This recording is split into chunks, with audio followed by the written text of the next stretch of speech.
Welcome to No Boring Kids, the newsletter and podcast for parents that want to make the future a little more interesting. It's written and produced by me, Adam Kershaw. I'm a children's author, publisher, and father to 3 young kids in Australia. This is the audio edition of No Boring Kids number 5.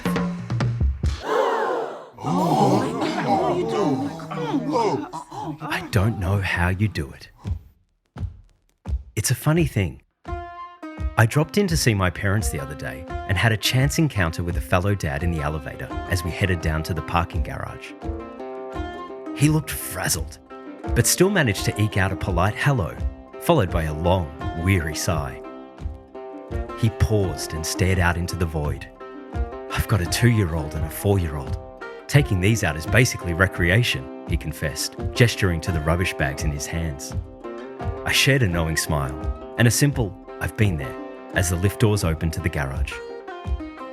But as I got into my car, I wondered if there was something better I could have said to this guy, a comfort I could offer.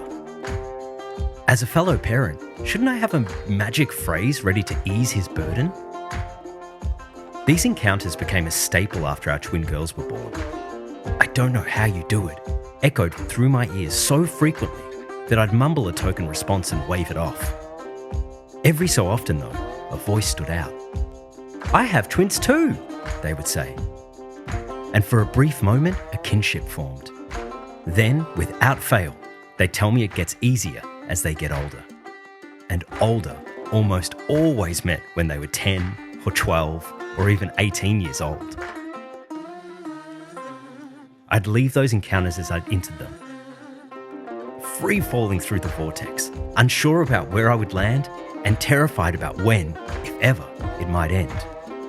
I'd like to believe that I've been there, offered a ray of hope to this man. After all, I was alone in that lift with no attachments, no rubbish bags, no groceries, no kids in tow. But if he's anything like me, as he deposited that rubbish into the dumpster, he was thinking to himself, "No, you haven't." The lone survivor. My wife has been travelling a lot for work lately. It's usually for a week, sometimes a little longer. And outside of some assistance with pickups and drop-offs, I'm entirely solo with the kids. It's intense. And to manage it, I end up in a weird bubble where I'm completely immersed in their lives and detached from whatever existence I had before. Other parents will say to me, "I don't know how you do it." And I get bewildered by what it actually is. Just like with the twins, there's no comfort in those words. Whether it's said in admiration or ridicule, only the immediate need to endure prevails. It doesn't seem like anything special, so why celebrate it? But when my wife returns, and normality with it, I'm proud of how we come through at the other end. It doesn't feel like we escaped from oblivion. We've actually done more than endure. We've progressed. And we've done it by confronting the harshest reality of them all. That life marches on no matter what. We are survivors. The conditions are never ideal.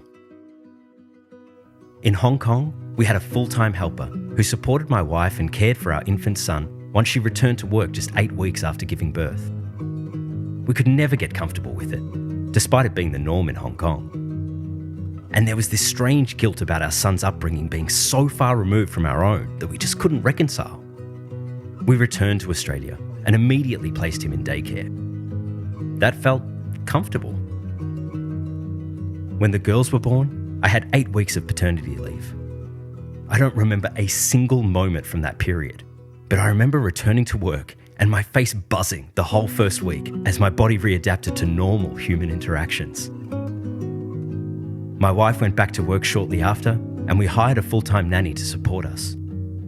Again, we were racked with guilt, so we moved states to be closer to family and reduce our reliance on outside help. During the short stints alone with the kids, every second is passing at half speed.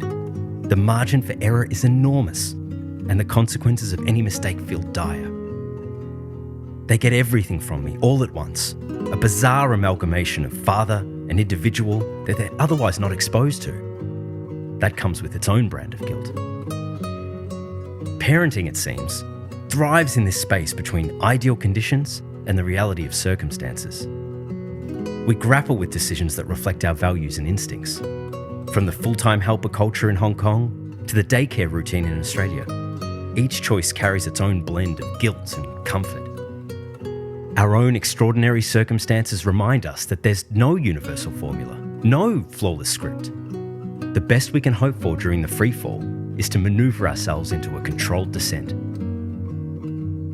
So maybe there is comfort to offer, something that can ease the burden of a fellow parent just before those elevator doors open. We can say, you're better for it. And if they're anything like me, as they deposit that rubbish into the dumpster, they'll think to themselves, I am. Thank you for listening, and I hope you enjoyed the audio edition.